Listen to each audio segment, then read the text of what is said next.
Fala, meus queridos, bem-vindos a mais um vídeo. Bom, vamos lá, fechamento semanal. O que a gente tem do fechamento semanal? Rapidamente, só um segundinho, vamos lá. Fechamento semanal, o que a gente tem aqui, basicamente? Nesse ponto, observa como o gráfico, né? Deixa eu dar até uma aumentada aqui no RSI para a gente ter uma noção. Show. Observa primeiro como nós não fizemos um volume tão atrativo assim, né? O que não denota de fato uma formação de fundo. Observa, por exemplo, a formação de fundo. Formação de fundo. Observa como nós temos um volume extremamente alto aqui, né? Vamos pensar aqui outra formação de fundo. Ó. Formação de fundo, volume extremamente alto. Então, o que denota uma formação de fundo, semelhantemente uma formação de topo, ó, formação de topo, formação de topo. É um volume, né, expressivo que demonstre que aquela zona ali foi uma zona de intensa negociação. Embora nós não tenhamos fechado de uma forma tão horripilante assim, embora o candle em si é um candle feio, nós não tivemos muito volume essa semana. E isso é um tanto quanto preocupante para a gente, porque falta de volume significa falta de interesse no ativo. E isso não é o que nós queremos nesse exato momento. Obviamente, é um sinal ruim para a gente. Mas olhando candle a candle, observe uma coisa interessantíssima aqui. Nesse cenário, primeiro, vamos lá. Fibonacci. Observa como nesse cenário de Fibonacci, nós buscamos um pullback até o que seria a próxima zona da 0,5. Falei isso semana passada para vocês. Próxima zona da 0,5. Ainda acho que a zona que compreende abaixo da 0,5 e a 618 pode ser retestada? Acho. Só que nesse momento eu tenho analisado o seguinte no mercado. É isso que eu quero passar para vocês hoje. Todo o mercado está falando uma mesma língua. Isso tem me assustado. Por quê? Todos estão unânimes que a zona dos 28 mil dólares por unidade será retestada. Felipe, mas tu também falou isso há um tempo atrás. Falei e defendo. É uma zona extremamente importante para o gráfico retestar. O problema é a forma que todo o mercado está falando a mesma língua em relação a isso. E isso me deixa um pouco assustado. Por quê? O que é mais comum do mercado é que quando todos estão crendo que determinada coisa vai acontecer, geralmente o gráfico segue parâmetros contrários. Exemplo mais recente que nós temos é isso aqui. Todo mundo dizia que o gráfico ia buscar a região dos 10 mil dólares por unidade. Quando ele chegou na zona dos 15, ele parou de cair, lateralizou e subiu. Então, quer dizer, o mercado inteiro queria 10 mil, teve gente que não comprou em 17, teve gente que não comprou em 15, teve gente que não comprou em 20, porque acreditou cegamente que o gráfico buscaria 10, 12 mil dólares.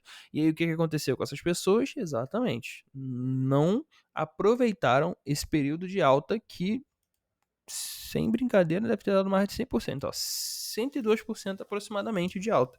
Então, quer dizer, quando todo o mercado está defendendo uma mesma mão, eu tenho a tendência a imaginar que algo contrário pode acontecer. O que denota uma possibilidade disso acontecer também é o fato de o gráfico ter buscado justamente um pullback no que seria a banda medial das bandas de Bollinger. Esse ponto aqui, geralmente, é uma zona de formação de suporte. Nada mais é do que, sendo bem sincero, uma média simples de 20 períodos. O problema é, observa como tudo que está acima dessa zona denota uma tendência de alta e tudo que está abaixo denota uma tendência de baixa. Essa zona não tem nada de especial em si, ela apenas é uma zona comum para pullbacks gráficos, e é aí que nós, né, entendemos a situação. O que é um pullback? Pullback é aquele espaço que a tendência tem de execução das suas operações de compra para voltar a subir, ou execução das suas operações de venda para continuar a cair. Então é aquele momento que a tendência dá uma respirada antes de continuar subindo, né? Ou dá uma respirada antes de continuar caindo, certo? Que é quando os players chegam a determinado valor, começam a fechar as suas ordens e aí o gráfico busca uma nova zona de entrada para esses players continuarem fazendo suas operações de compra e, semelhantemente, suas operações de venda. E os pullbacks são onde essas operações têm seu início, né? E aí o que que acontece? Nesse cenário, nós estamos fazendo a terceira pernada de impulsão acima da média, né, da banda medial das bandas de Bollinger.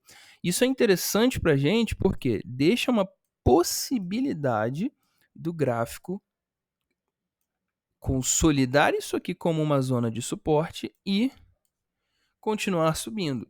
Nesse cenário, a gente está fazendo o que a gente chama de II. Deixa eu ver se ele está visível no gráfico de linhas. Ó. Ele está bem feio porque ele está bem pequeno.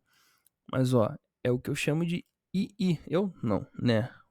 Os traders mais antigos chamam. Observa como está na mesma cor, né? O gráfico ele faz o que é basicamente um I, né? Ó. Tá meio feio, mas é basicamente isso que acontece, que é quando ele fecha um candle negativo, semelhantemente um candle positivo, ambos em formato de doji ou spinning top, né? Que é esse desenho do gráfico aqui, é onde o corpo é pequeno e o pavio é muito grande. Então, nada impede que nós fechemos um terceiro I negativo, depois o outro positivo, né? Como foi basicamente aqui, essas formações de fundo padrão. É bem possível que isso aconteça. Só que nesse cenário aqui, o que, que eu estou me preparando e por isso que eu iniciei algumas operações bem próximas à zona dos 28 mil, 29 mil.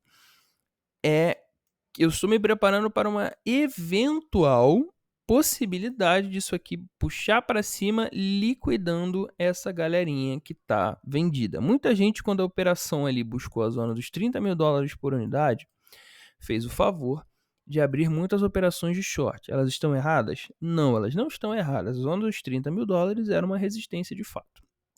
Só que justamente por essas operações terem sido amplamente defendidas por todo o cenário, é onde a gente liga o nosso alerta para que essas operações não sejam de fato estopadas. Para amanhã ou para a semana, isso aqui simplesmente puxar para cima e liquidar toda a galerinha que operou nos 30, vai querer operar nos 30.800, vai querer operar nos 31 e nos 32, sem a confirmação, para isso aqui liquidar essa rapaziada toda e depois voltar a cair até a zona dos 28, não custa nada. Já cansei de ver situações como essa acontecendo. Vai lá, vai puxar um candlezão liquidando todo mundo e depois vai continuar caindo. Aqui foi um belo exemplo disso, inclusive, tá? Um belo exemplo disso. Todo mundo, ó, tinha um suporte aqui na zona dos 26 mil, todo mundo, meu Deus, aí fechou abaixo dos 26, um monte de gente shortou aqui, o gráfico foi lá e ó, dali. Estopou a rapaziada toda e agora começou ou continuou o processo de queda, certo?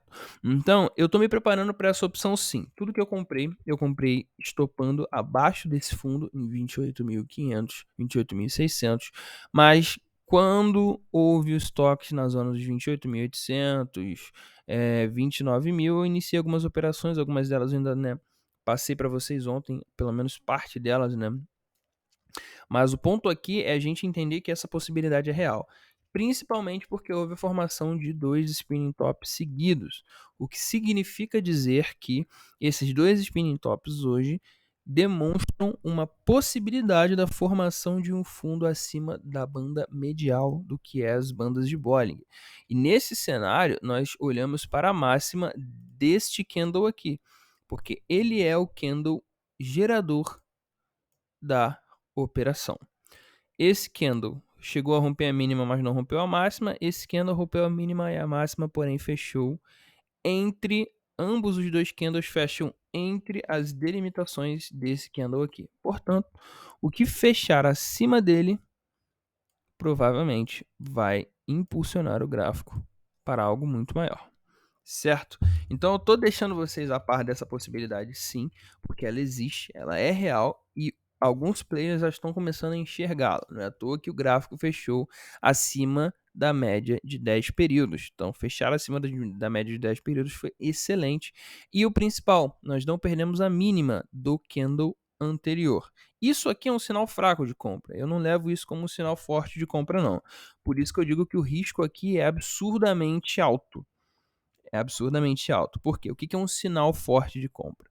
Você tem um candle vermelho, aí você tem um spinning top, um doji, um candle parecido com esse aqui que a gente acabou de fechar, E depois um candle direcional forte, que se possível rompe a máxima deste primeiro candle aqui, né? Deixa eu botar em cores aqui.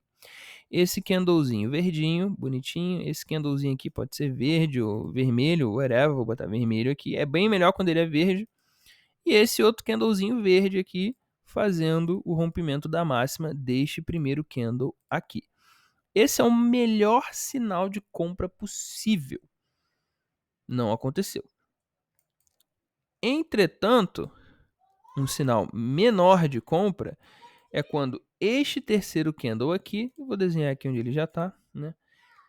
Fecha acima do candle que seria o doji ou spinning top, porém ainda abaixo desse aqui. É um segundo sinal bullish interessante. Só que um sinal que não é nem bullish nem bearish, é um sinal fraco e não direcional, é quando o terceiro candle fecha também como um doji, que é o caso do que aconteceu aqui. Então, a partir do momento que esse candle aqui fecha como um doji, não é interessante para gente. Ou seja, não é um sinal gerador de que aqui é um fundo. Por isso que eu digo que o risco-retorno aqui é extremamente complicado. Por quê? Se nós estivermos certos quanto a uma possível liquidação gráfica, tu vai ter comprado um fundo absurdo e vai pegar uma operação magnífica. Só que a possibilidade de você estar errado é alta, é real, e aí você precisa botar na ponta do lápis se vale a pena para você operar esse fundo aqui ou não. Aonde que eu digo para você que o mercado ficaria muito mais atrativo para você querer operar uma eventual compra aqui, quando romper a zona dos 30 mil dólares e fechar acima dela. Fechou acima dela, beleza, tu tem uma operação bem mais atrativa do que comprar nesse fundo aqui. Só que eu prefiro me arriscar em um stop minúsculo, ou seja, abaixo da zona de fechamento desses dois candles aqui, porque eu acredito que a possibilidade da gente fazer esse pullback para cima, né, fazer essa impulsão para cima e liquidar todo mundo é muito real. E já que ela é muito real, eu não quero estar de fora. Mas em compensação, não abandonando a minha gestão, eu prefiro me arriscar com pouco. O que significa dizer, qualquer coisa próximo à zona dos 29 mil dólares por unidade seria extremamente atrativo com um stop bem na mínima desse candle aqui, próxima à região dos 28.500. Seria um stop minúsculo, certo? Um stop minúsculo, beleza? Um stop aí de 1,67% para uma operação que eu particularmente acredito que vem no mínimo para fazer um topo duplo aqui de 10%. Então você está arriscando 1,5 para ganhar 10, isso pensando em topo duplo. Eu acredito que a gente pode ir até mais acima nesse processo de liquidação para depois entregar tudo. Sendo bem sincero, eu acredito que isso é possível sim. Então, para mim, se torna atrativo iniciar operações, aumentar a posição próxima à zona dos 29 mil. Né? Iniciamos alguma coisa ali, mas qualquer reteste essa semana próxima dessa zona, eu digo para vocês que é atrativo. Claro, reitero, qualquer tipo de operação aqui você tem que passar pelo seu critério de análise para ver se de fato isso aqui vale a pena para você. Para mim vale a pena porque eu faço uma dosagem entre peso na operação e alavancagem, né? Até prefiro não operar alavancado aqui, apenas buscando uma liquidez padrão mesmo no swing, porque eu acredito que é possível, certo? E nesse cenário aqui, a gente estaria olhando para um fecha fora, fecha dentro, que seria um candle que provavelmente fecharia fora da banda de Bollinger para o outro fechando dentro. No momento que acontece algo como esse aqui, eu estaria fechando a minha operação bem na mínima disso aqui, e sem problema, vamos pensar em operações de short a partir de agora. Então, se isso aqui aconteceu, eu vou estar olhando para um fecha fora, fecha dentro, e se isso aqui cair, o stop está bem aqui embaixo, uma operação com baixíssimo risco e um retorno extremamente potencial, certo? Mas o que nós não podemos ignorar é que o gráfico semanal está buscando a consolidação desta zona dos 29 mil. O que não quer dizer também que ele não possa perder essa zona dos 29 mil e buscar uma consolidação próxima à zona dos 28. Por isso os stops estão posicionados, por isso eventualmente nós trazemos aqui a parte mais técnica e também segura de operação. Porque isso aqui é possível? Sim, eu acredito que isso é o que mais hoje eu estou esperando acontecer, pelo simples fato de que todo o mercado está falando a mesma língua dos 28 mil dólares por unidade. O que não quer dizer que todo o mercado não pode estar certo e amanhã isso aqui buscar a zona dos 28. Se buscar nessa zona aqui, a gente vai querer comprar hold, sim. A gente vai querer encher nossas carteiras de longo prazo, sim, porque possivelmente a zona dos 28 é o último suporte antes de uma alta exponencial até a zona dos 50 mil dólares por unidade, certo? E eu digo facilmente para vocês que não vai demorar muito até que nós tenhamos uma movimentação gráfica e venhamos a sair dessa zona de lateralização. As bandas de Bollinger já estão extremamente próximas e observa o que aconteceu aqui quando elas se aproximaram. Poucos dias depois, nós buscamos um novo fundo. Nesse cenário, eu espero que nós busquemos uma liquidez para cima. Porém, se continuar buscando uma liquidez para baixo, sem problema. Zona dos 28 é a zona onde a gente vai querer buscar operações de long, buscar formas de reentrar no gráfico. A gente não vai entrar porque tocou na zona dos 28. Tocou na zona dos 28, a gente vai buscar operações para voltar para o gráfico, certo? E é isso. Acho que é basicamente o que nós temos para analisar agora. Não esquece de deixar o seu like também. Não esquece de se inscrever no canal se você não é inscrito. Olha só como é que fechou 4 horas aqui, hein? 4 horas já esticou a zona da banda de Bollinger até o máximo possível e já deixou uma pernada para baixo interessante. Só que essa pernada para baixo aqui tende a ser de liquidação, tá? Deixa eu até dar uma olhada aqui rapidinho na banda de Ichimoku. Tá bem abaixo da banda de Ichimoku. Outro bom sinal de que isso aqui deve buscar uma pernadinha para baixo e depois liquidar essa rapaziada toda para cima. Pode ser que a zona dos 29 seja retestada ainda essa madrugada, hein? Então fiquem de olho, porque pode ser que dê a chance de operação. Ou não, pode ser que continue caindo e amanhã nós tenhamos o gráfico a 28 mil para comprar hold. Eu acho que isso é o mais interessante do gráfico. Quando a gente trabalha com a hipótese de que os dois cenários são extremamente factíveis. Eu li uma frase da Louise Barsi, né, filha do Luiz Barsi, eu fiquei absolutamente abismado com aquela frase, porque é basicamente o cerne de tudo que eu crio aqui. E ela falou o seguinte nessa frase dela: o objetivo de tudo que eu faço não é estar certo, é ganhar dinheiro. E quando eu ouvi isso, eu falei, putz, fenomenal. Então o objetivo aqui não é dizer para vocês amanhã, eu tava certo, eu falei que o gráfico ia para 25 mil e foi para 25 mil, eu falei que o gráfico ia para 50 mil e foi para 50 mil. Eu tô um pouco me lixando para isso, sendo bem sincero para vocês. O que eu quero aqui é ganhar dinheiro. Se eu tiver errado ganhando dinheiro, feliz da vida. Então, o que ela quis dizer com essa frase? Quando nós abrimos a possibilidade de aceitar que nós não dominamos aquilo, nós trabalhamos com ambas as vertentes. Ou seja, a gente não entra all in na compra e nem entra all in na venda. Porque a gente está sempre pensando, cara, eu posso estar errado. E o lance aqui não é eu estar certo, o lance aqui é eu ganhar dinheiro. Então, se eu estiver operando com a visão errada, beleza, eu não vou ficar fora do gráfico porque eu tenho mão, eu dosei a minha entrada, eu dosei a minha alavancagem, eu escolhi bons ativos, então eu vou encher minha mão. Se eu tiver errado, vou tomar meu stop e vou comprar em 28 mil. Show. Pô, agora se eu tiver certo em compensação, eu também não fiquei de fora do gráfico e estou buscando lá em cima a zona dos 32, 33 para poder executar parte do que eu comprei aqui. E isso para mim é genial. O lance não é estar certo, o lance é ganhar dinheiro. O objetivo é ganhar dinheiro, o objetivo é se posicionar bem e colocar moeda no nosso bolso. Acho que esse é o principal, por isso que você está nesse momento vendo esse vídeo aqui. E é essa a vertente que eu defendo aqui, né? Por isso, posicionamos nossos stops. Atenção à zona 2 de 29 mil, pode dar uma oportunidade interessantíssima para iniciar operações, porém atenção à zona também dos 28.500, é basicamente a zona que não pode ser perdida. Então, qualquer coisa que você iniciar aqui, eu recomendo você deixar estopado lá embaixo. E cuidado principalmente com a possível liquidação para cima. E no mais, é isso. Valeu, muito obrigado. Tamo junto.